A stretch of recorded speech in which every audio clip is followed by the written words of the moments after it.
அழுத்த விளக்கு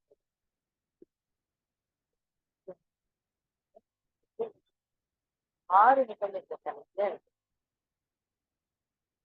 இடைநிலையையோ அறிவையோ அறிய முடியாத குழந்தைகளுக்கும் ஆற்றல் பெறாத மக்களுக்கும் ஒரு காலத்துல உருவ வழிபாட செஞ்சு காமிச்சாங்க.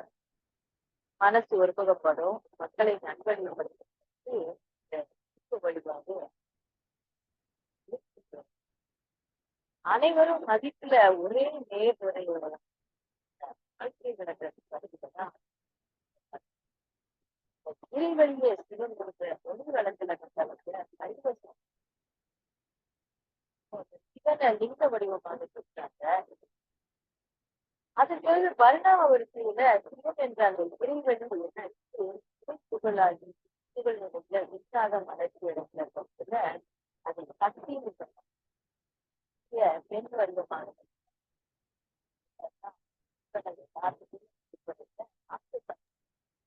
ஆமா, சத்தம் கொஞ்சம்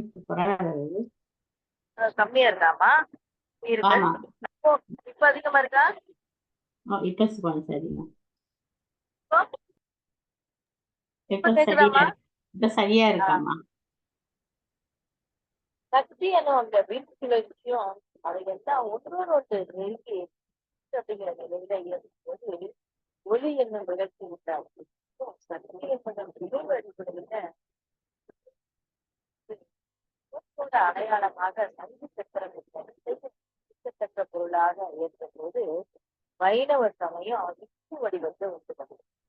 இப்ப தொன்று தொட்டு மக்களுக்கு சூரியனே கண்கண்ட தெய்வமாக விளங்கியதுனால சூரியனை தெய்வமாக மதிக்கும் கருத்துல சௌர சமயம் சூரியனை ஜோதியாக வடிவம் சிவம் சக்தியாகி அதிலிருந்து அழுத்தம் ஒலி ஒளி சுவை மனம் என்ற 5 தன்மாத்திரைகளை இக்கூட்டமாகிய பஞ்சபூதங்கள்ல உணர்ந்த போது இயற்கைக்கு 5 கரம் என்பதற்கு குறிப்பா யானை முகன் என்ற ஒரு தெய்வமாக மதிக்கப்பட்டு காணப்பட்டியம் என்ற ஒரு சமயத்தை மனசோட உயர்வை அகல் நோக்கி தவம் செய்த சித்தர்கள் என்ன பண்ணாங்க?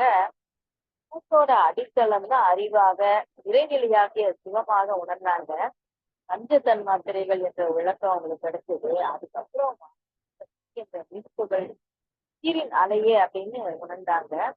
சக்தியும் சிவமும் கூடி இயங்கும் அந்த பேரியக்க மண்டலம் அழுத்தம் ஒளி ஒளி மனம் மனம் இந்த 6 நிகழ்ச்சிகளாக வளர்ந்துள்ளது என்ற விளக்கத்துல இயற்கையை 6 முகங்களுடைய தெய்வமாக கருத்து அந்த 6 முகங்களுடைய தெய்வத்தை கௌமாரம் என்று கௌமார சமயத்தை உருவாக்க பொருள் புகழ் அதிகாரம் உலகின்பம் நட்பு இவற்றையெல்லாம் பெருக்கிக் கொள்ள அறிவுக்கு பயிற்சி அளித்த முயற்ற அளவுல உளவியல் வல்லுநர்கள் அந்தந்த நிலையில சித்தி பெற ஏற்ற உருவம் குணம் இவற்றை கற்பித்து காலத்துக்கு இடத்துக்கும் அறிவு வளர்ச்சிக்கும் ஏற்ற பற்பல தெய்வங்களை கற்பனையால உருவாக்கி கொண்டு இருக்காங்க. வணங்கியும் வழிபட்டிருக்காங்க. இந்த ஆறுமுகம் அப்படிங்கிறது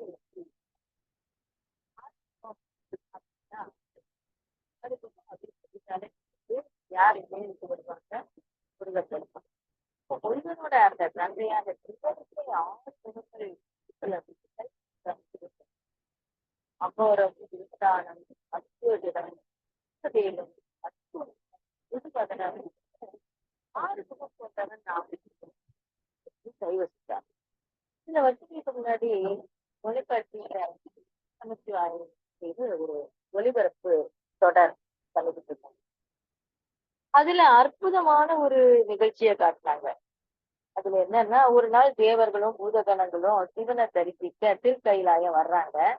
அப்போ சிவபெருமான் தியானத்துல இருக்கிறார். நேரம் தியானத்துக்கு பிறகு தேவர்களும் பூதகணங்களும் வணங்கி வழிபடுறாங்க.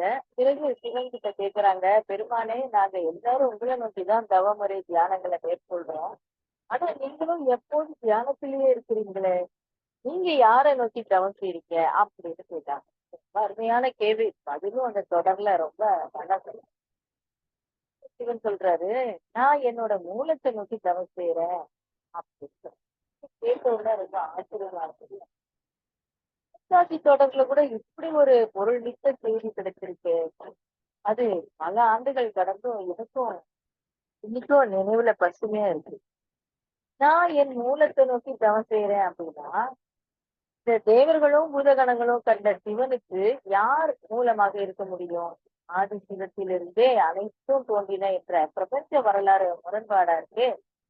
இது கூர்ந்து சிந்திக்க வேண்டிய கருத்து.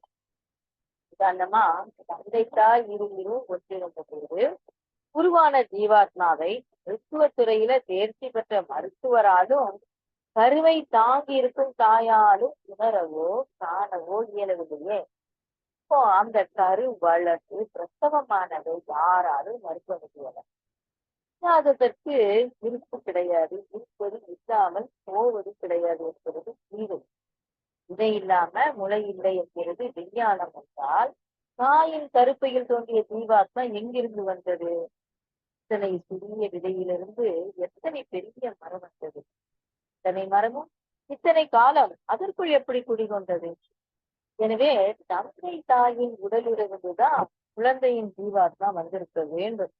அவர்களுக்கு அவர்களுடைய தாய் தந்தை கிட்ட இருந்துதான் வந்திருக்கணும். பின்னோக்கி போனா முதல் மனுஷங்கிட்ட போய் முடிவடையும். அவனையும் கடந்து பின்னோக்கினா 5 அறிவு ஜீவராசிகள், 4 அறிவு ஜீவராசிகள், 3 அறிவு ஜீவராசிகள், 2 அறிவு ஜீவராசிகள், 1 அறிவு தாவரங்கள் என உள்நோக்கி அதற்கும் முன்னதாக நுண்ணிய ஜீவராசிகளில் போய் நிறைவு. அவையெல்லாம் எங்கிருந்து வந்தன என்று மேலும் நம்ம தொடர்ந்து ஆராய்ச்சி செய்து பார்ப்போம்.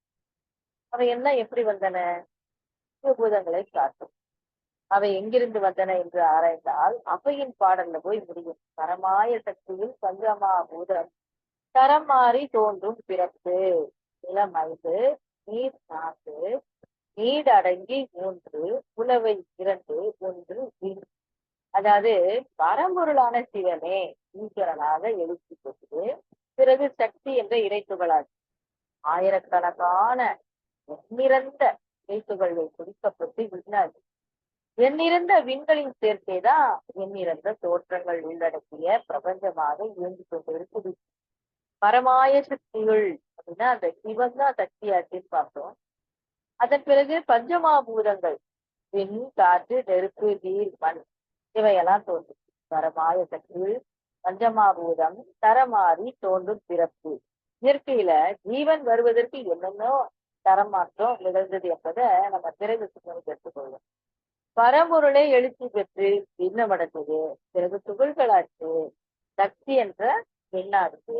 அவை இணைந்து பஞ்சபூதங்கள் ஆயின என்றால் பரம்பொருளுக்கு உருவம் இல்லை என்றாகுது. அப்போ இந்த கருத்துதான் ஆண் என் மூலத்தை நோக்கி தவம் செய்கிறேன் என்ற கருத்தோடு ஒத்துப்போகுது. அதாவது அரூபமான கருவே வளர்ச்சி அடைந்து குழந்தையாக பிரசவித்ததை போன்றது. உருவன்றியே நின்று உருவம் புனைக்கும், கருவன்றியே நின்று தான் கருவாகும். அருவன்றி நின்ற மாய பிரானை உருவன்றி யாருக்கும் கூட ஒட்டாது என்பது திருமணம். இந்த மறுக்க முடியாத உண்மையை மையமாக கொண்டு சைவ சித்தாந்தத்தின் 6 கோட்பாடுகளை நம்ம ஆய்வு எடுத்துக் கொள்ளலாம். முதல்ல அகோரம். அகோரம்னா இருக்கு அப்படின்னு அர்த்தம். சம்ஸ்கிருத அகராதியில அப்படி சொல்றாங்க. அதாவது சதுர்த்தசிக்கு பின்வருகின்ற அமாவாசை என்று பொருள்படும். குளுத்தும் வெயில் நேரத்துல கைகளை குளிச்சு உள்ளே பார்த்தா தெரிவது என்ன? இல்லை. சூரியனின் வீரியம் வெப்ப அலைகளால பூமியின் காந்த அலைகள் அடைகின்ற தன்மாற்றத்தை கைகளால தடுத்து விட்டா தன்மாற்றம் அடையாத இருளே விகுதிப்படும். இப்போ சிதம்பரத்துல காட்டுவாங்க பாருங்களேன், சிதம்பர ரகசியம். ரொம்ப ஆசையா நம்ம எல்லாம் போய் பார்த்திருக்கோம். என்ன காட்டுவாங்க? திரையை விலக்கி இருளை காட்டுவதை ஒப்பிட்டு பார்த்தா ஆதிசிவம் கிருஷ்ணமாக கருப்பசாமியாக இருப்பதை நம்ம உணரலாம். அடுத்து ஈசான். ஈசான் அப்படின்னா தனக்கு ஒரு மூலம் இல்லாத ஆதிசிவம்னு அர்த்தம். அனைத்தையும் ஆழ்வது என்றும் பொருள். ஒவ்வொருத்தருக்கும் தாய் தந்தை இருந்தாலும் எல்லாருக்கும் பரமசிவமாக பரமசிவாவாக தாய்மானவராக இருப்பவன் இறைவன். இந்த பிரபஞ்சமே எனது கருப்பை, அதில் நான் என் கர்ப்பத்தை வைக்கிறேன், கர்ப்பதானம் செய்வேன், தந்தை நான் என்கிறது கீழே. எனவே என் சந்ததி என்பது என் மூலமாக வந்ததே என்று என்னிலிருந்து வரவில்லை. கருவாக ஜீவாத்மாவாக வந்தவன் இறைவன், இயற்கை. அடுத்து சத்யோஜிதம் என்பது தன்னிலிருந்து எழுச்சி பெற்ற சக்தி என்று பொருள்படுது. சம்ஸ்கிருத அகராதியில அப்படி சொல்றாங்க. இதை ஏவாள் என்கிறது பைபிள். ஈவ் என்பது ஒரு இயக்கத்திற்கு முகாந்தரமான ஆதி சக்தி. Association of fundamental energy particle விஞ்ஞானம். கடிகாரத்தின் அலறல் இல்லாம தானே உதிக்கின்ற சூரியனை போல இருப்பா இருந்த ஆதிசிவமே எழுச்சி பெற்று சக்தியாக பரிணமித்தது. அடுத்து வாமதேவன். வாமதேவம் வாமன் அப்படின்னா சிறியது, தேவா அப்படின்னா பெரியது. வாமதேவம் என்பது எல்லை காண இயலாத பிரபஞ்சத்திற்கு மூலம். கண்களாலும் விஞ்ஞான கருவிகளாலும் காண இயலாத நுண்ணியக்கம் என்று பொருள். அணுக்களின் சேர்க்கையே, அதாவது எல்லா பொருட்களும் ஜீவன்களும் எல்லாமே அணுக்களோட கூட்டம் தான். இப்ப யானையோட உடம்பு எடுத்தாலும் சரி, எறும்போட உடம்பு சின்ன திசுக்களால் ஆனதுதான். எண்ணிக்கைக்கேற்ப அதோட பருமன் பேதப்படுது. அடுத்து தத்புருஷம். தத் என்பது இறைநிலை, புருஷம் என்பது அறிவு. ஆதாமும் ஏவாளும் அறிவு கனியை புசித்ததால் தாங்கள் நிர்வாணமாக இருப்பதை அறிந்தார்கள் என்கிறது பைபிள். அறியும் திறனுடையது அறிவு என்கிறார் அருட்தந்தை வேதாத்திரி. எனவே அறிவே தெய்வம் எனவும் பொருள்படும். இதை புருஷோத்தம யோகம் இதை ஒரு பழைய பாடல்ல சொல்றாங்க. ஏற்பட எங்கள் அறிவன சொல்வது அல்லவோ இங்கு அசைவன யாவும் நீ அல்லவோ, எங்கள் திருச்சபை மாணிக்கம் நீ அல்லவோ, அங்கு தேவனின் தூதுவன் நீ அல்லவோ. தன்மை, துல்லியம், இயற்கை ஒழுங்கு, பேட்டர்ன், ப்ரெசிஷன், ரெகுலாரிட்டி சொல்வார்கள். அப்போ இந்த விதியாக 5 பௌதீகங்களை இயக்கி ஆள்வது ஆதிசிவம். இதை இயல்பூக்க விதியை மூலமாக கொண்ட இயற்கை சட்டம் என்பது விஞ்ஞான பார்வை. அடுத்து திருவதனம். திருவதனம் என்ற வார்த்தையில திரு என்பது காந்தம், வருது. இதனின் 6 முகங்கள்ல 6வது முகமான திருவதனம் கண்களுக்கு தெரியாது என்கிறது சைவ சித்தாந்தம். உணவு பதார்த்தமாக கண்களுக்கு தெரிகின்ற பொருளின் சுவையை நாக்கின் மூலமாக ஜீவகாந்தம் அடைகின்ற அந்த தன்மாற்றத்தை எப்படி தெரிஞ்சுக்கிறோம்? மூளை செல்கள் மூலம் அறிவு இனிப்பாக உணர்வதை நாம தெரிஞ்சுக்கிறோம். இதை ஏதாவது கருவியை கொண்டு நிரூபிக்க முடியுமா? முடியாது. அவங்கவுங்க அறிவு, அனுபவ அறிவாலதான் உணர்ந்து கொள்ள முடியும். கத்திய சாண பிடிக்கிற போது சுழல்கின்ற அந்த கல்லுக்கும் அழுத்தப்படுகின்ற கத்திக்கும் இடையே உள்ள அந்த காந்த அலைகள் கல்லுக்கும் கத்திக்கும் ஏற்படுகின்ற உரசல்ல நெருப்பு பொறிகளாக தன்மாற்றம் அடைவது போல சிவனின் 6 முகங்களிலிருந்து வெளிப்பட்ட 6 பொறிகளால் தோன்றிய அந்த சரவண பொய்கையில் 6 குழந்தைகள் தோன்றின. இவர்களை 6 கார்த்திகை பெண்கள் வளர்த்தார்கள். இந்த 6 முகங்களும் தனித்தனியாக வெளிப்படுவத எப்படி சொல்றாங்க அப்படின்னா, எண்ணில் அழுத்தமாக, காற்றில் ஓசையாக, நெருப்பில் ஒளியாக, நீரில் சுவையாக, வெட்டி பொருளில மனமாக, எக்க ஒழுங்காகிய அறிவு, உணர்திறமாகிய மனம். இந்த தனித்தனியாக வெளிப்படுவதுதான் 6 முகம் அப்படின்னு சொன்னாங்க. ஜீவன்கள்ல இவை அனைத்தும் இணைந்த நிலையதான் கந்தம் என்றும் பொருள்படும். அதாவது 6 வகையில உயிரிலிருந்து வெளிப்படும் காந்த தன்மாற்றம். உயிர்சக்தி அழுத்தத்தால சுழந்து கொண்டே இருக்கும்போது 6 வகை தன்மாற்றம் உண்டாகுது. அதத்தான் 6 முகம்னு சொல்றாங்க. இயக்கத்திற்கும் காந்தத்திற்கும் உட்பொருளான சுத்த வெளியான சிவமே அனைத்துமாக மாற்றமடைந்திருக்கு. என்பது இறைநிலையில் தன்மாற்றை விவரிப்பது. ஓம் என்பது இந்த விளக்கத்தை உணர்வதற்கான தவ பயிற்சி முறை. ஆகவே ஓம் என்ற அந்த பிரணவத்தின் நாயகன் கந்தன் என்கிறது கந்த புராணம். 6 முகமான பொருள் நான் அறிய வேண்டும். எப்படி தெரிந்து கொள்வது? Mind has unlimited capacity because the consciousness is unlimited. இறைநிலை எல்லையில்லாத ஆற்றலாக இருப்பதனால அங்கிருந்து வந்த ஆற்றலே மனமாக செயல்படுவதனால மனத்திற்கும் எல்லையில்லாத ஆற்றல் இருந்தது. அப்ப எல்லையில்லாத ஆற்றலுடைய மனசை எல்லையுடைய புலன்கள்ல நிறுத்துவதனால புலன்களால் தாங்கி கொள்ள முடிவதில்லை. இப்போ உதாரணமா இப்போ மைசூர் பால் சாப்பிடுறோம். ஒண்ணு சாப்பிடுறோம், ஓகே. 2 சாப்பிடுறோம், கொஞ்சம் திகட்டுது. 3வது சாப்பிடும் போது வாந்தி வர்ற மாதிரி இருக்கும். அப்ப என்ன பண்ணணும்? மீதி இருக்கிறத மத்தவங்களுக்கு கொடுக்கணும். சிலர் என்ன பண்ணுவாங்க, கொடுக்க விரும்பாம ஃப்ரிட்ஜ்ல தூக்கி வச்சிருவாங்க. கொஞ்ச நேரம் கழிச்சு சாப்பிடலாம். அப்போ தன் மூலத்தை அறிஞ்சா மட்டுமே புலன் இன்பங்கள்ல நிறைவு பெறும். மூலத்தை அறியவில்லை என்றால் புலன் இன்பங்கள்ல மனிதன் நிறைவு பெற மாட்டான். அப்ப இத மூலத்தை அறிவதற்கு சுவாமிஜி நமக்கு மனவளக்கலை பயிற்சி கொடுத்திருக்காங்க. தவம் செய்ய செய்ய மனம் ஆல்பா நிலையிலிருந்து பீட்டா டெல்டா நிலைக்கு போகிற போதுதான் தன் மூலத்தை அறிந்து நிறைவு பெறுது. இப்ப அலைவேகம் குறைய குறைய மனசு அறிவா மாறுது. இதைத்தான் சுவாமிஜி ஒரு அற்புதமான கவியில சொல்லுவாங்க. அலை அலையாய் இயங்கும் மனசு அடித்தளமே துணை பொருள் அது தெய்வம் கடல் போன்று அலை போன்றதே இன்றை பொருளா இருப்பு சிவம் நித்தியம் என்றோதிடும் நெடுவெளி உன் அறிவாகும் உனது அலை. அருமையான ஒரு காந்த தத்துவ பாடல்ல சொல்லியிருக்காங்க. இப்போ நீரின் இருப்புக்கு கடல் அப்படின்னு சொல்றோம். காற்று அழுத்தத்தினால எழுச்சி பெற்ற அந்த நீரின் வேகத்துக்கு அலை அப்படின்னு பேர். அதே மாதிரி மனுஷன்கிட்ட இருப்பாக மையம் கொண்ட தெய்வத்துக்கு அறிவு என்றும், உணர்ச்சிகளால் எழுச்சி பெற்ற தெய்வத்திற்கு மனம் என்றும் பெயர். அப்போ மனம் வேகத்திலிருந்து ஒடுங்க ஒடுங்க அறிவாக மாறிக்கொண்டே வரும். அப்போ இந்த மூலம் ஒன்றாக இருந்தாலும் முடிவுகள் வேறு வேறாக வர காரணம் இயற்கை வேறுபாடுகள் தான், வாழ்க்கை அனுபவங்கள் தான்.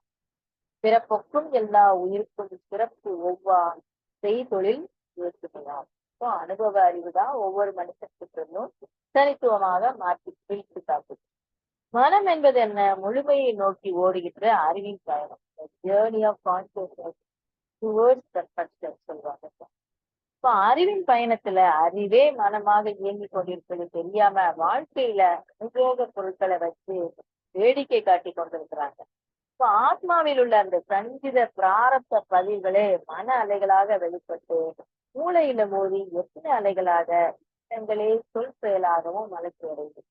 மனசுல ஒரு கெட்ட எண்ணம் வருது அப்படின்னா பதிவுல கெட்டது இருக்குது அப்படின்னு அர்த்தம். கெட்ட எண்ணம் எழுகின்ற இடத்திலேயே அதை நல்ல எண்ணமாக மாற்றி நலம் பெறுவதற்கு தான் பயிற்சி வேணும்.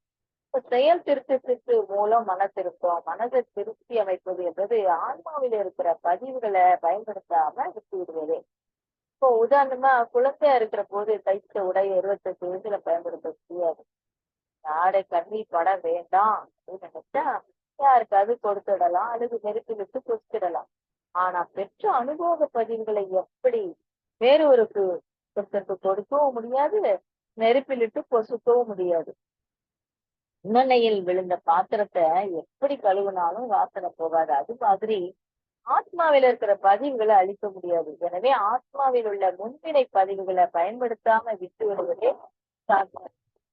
இப்ப பதிவுகளை நம்ம பயன்படுத்தாம விடணும்னா மேற்கொண்டு நல்ல செயல்களை செய்து நல்ல பதிவுகளை போட்டுக்கொண்டே இருக்கும், நல்ல விளைவுகளும் உண்டாகும்.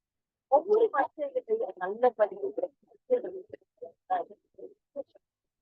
உதாரணத்துக்கு 2 காரணம் இருக்குது. தேவை இல்லாததுனால செய்யல, கஷ்டப்படாததுனால செய்யல.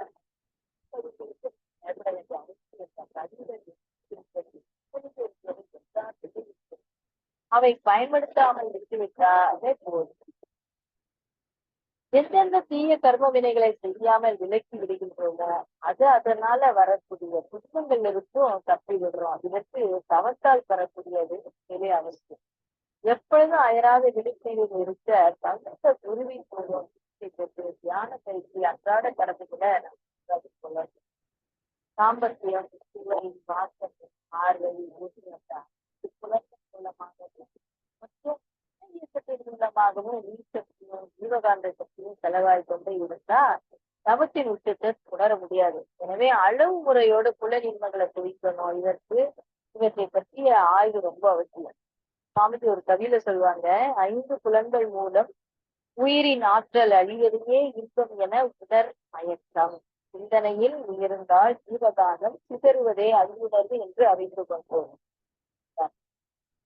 ஜீவகாந்தத்தின் செலவும் தன்மாற்றமுமே அனுபவங்கள். அதாவது கன்வெர்ஷன் அண்ட் கன்ஸ்ட்ரக்ஷன் ஆஃப் பயோமேக்னடிசம் சொல்லுவாங்க. அதாவது நமது ஜீவகாந்த சக்தி உலகில் உள்ள பொருட்களோடும் மக்களோடும் நம்ம தொடர்பு கொண்டு தன்மாற்றம் அடைய மூளை செல்கள் மூலமாக அறிவு இந்த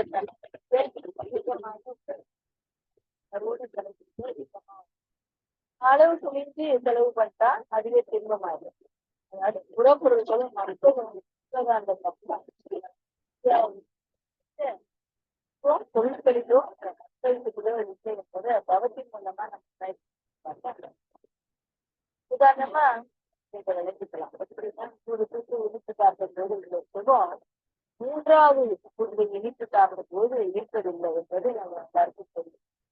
இனிப்பில் தான் சுவை இருக்குது அப்படின்னா மூன்றாவது தூக்கு இனித்து சாப்பிடும் போது அதற்கு மாறாக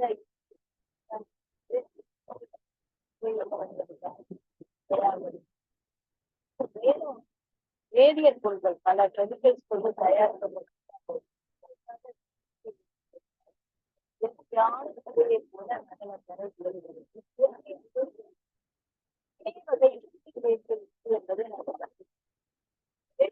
இருக்கிற அந்த கலந்த போது ஜீவகாந்த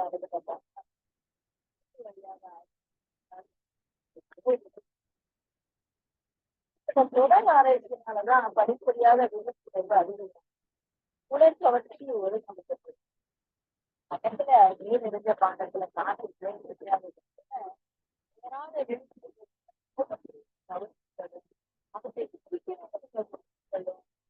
உடல் கட்டுப்பாட்டுல வந்துடுது. அது வரைக்கும் அதை கழித்து சித்தி செலுத்தாத அற்ப செயலுக்கு இப்படியும் மன அவசரப்படும். ஆயுள் செதுக்கி செதுக்கி நமக்கு தேசிய சிற்பத்தை வருகிறார்கள்.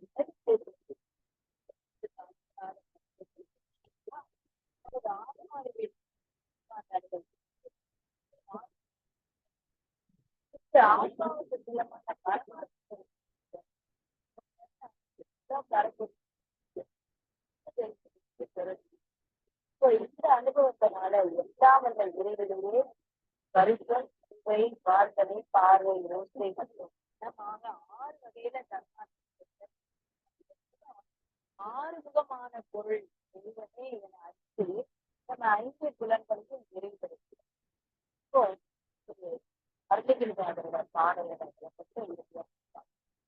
ஏறுமையில் வேறி விளையாடும் முகமுடன் நாணயங்களை கூறு மடியார்கள் வினை நீக்கு முகம் ஒன்று கூறுவ வேறு வாங்கி முகம் ஒன்று மாறுபடு சீரரை வரைத்த முகம் ஒன்று வழியை மனமுணர வந்த முகம் 6 முகமான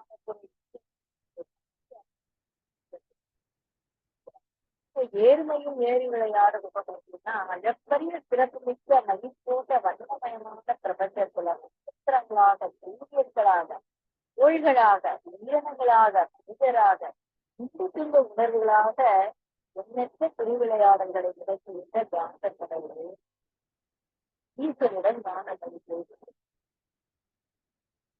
சிவமும் சக்தியை இணைந்ததே பிரபஞ்சமும் பஞ்ச புலங்களும் சாண்டவன் என்று உணர்ந்து தெரிந்த ஞானத்தை குமரனான குருஸ்தானத்திற்கு உயர்ந்த ஆதி சிவமான பரபொருளுக்கே பிரணவ தத்துவத்தை போதித்த குமரகுருவரார் கூறுமடியார்கள் முகம் கொடுத்து ஆத்மார்த்தமாக உன்னிடம் சரணடைந்தவர்களை வெற்றியை செய்ய விடாமல் பார்த்து என் செயல் என்பதெல்லாம் என்னுள் இருக்கும் உன் செயலே முருகா என்ற அர்ப்பணிப்புடன் தெய்வநிதியை மறித்து வாழ வைத்திருக்குமடா குன்றுருவ வேல் வாங்கி நின்ற முகம் ஆணவம் என்ற கிரஞ்சமலையை தகர்த்து சக்தி வாய்ந்த சூரிய வேல் போன்ற நுட்ப அறிவுள்ள கதிர்வேலா எனது ஆணவத்தால் நான் தவறு கேட்கின்ற போது என்னை தண்டித்து துன்பத்தை எடுத்து என்னை திருத்துகின்ற தந்தா மாறுபடு சூரரை வளைத்தவரும் தெய்வ நீதிக்கு முரண்படுகின்ற அரச குணமுள்ள வீரர்களை தேச பக்தர்களை தண்டிக்கின்ற சுப்பிரமணியன்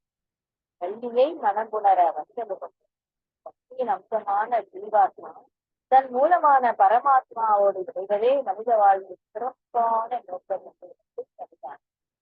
ஆறுமுகமான பொருள் நீ அருள வேண்டும். சரித்திரம், சுவை, வாசனை, பார்வை, நீச்சல், எண்ணம் என்ற 6 வகைகளில் எனது அறிவை விரும்பக்கூடிய மூலமான பரம்பொருள் எதுவென நான் உணர அருள் புரிந்து காட்சி செய்தார். ஆதி அருணாச்சலம் அமர்ந்த பெருமானம் அனைத்திலும் அறிவிப்புதராக ஜோதியாக மனிதனுக்கு தலை செய்து பிரம்மாண்டமான வடிவில் தோன்றும். இந்த இயற்கை நீரை பிடித்து வந்தா வாழ்க்கையை மாற்றி அமைக்க முடியும். நியதிகளை பற்றி விளக்கம் பெறுவதற்குதான் மனத்துக்கண் எந்த கலங்கமும் இல்லாமல் இருப்பதில்லை.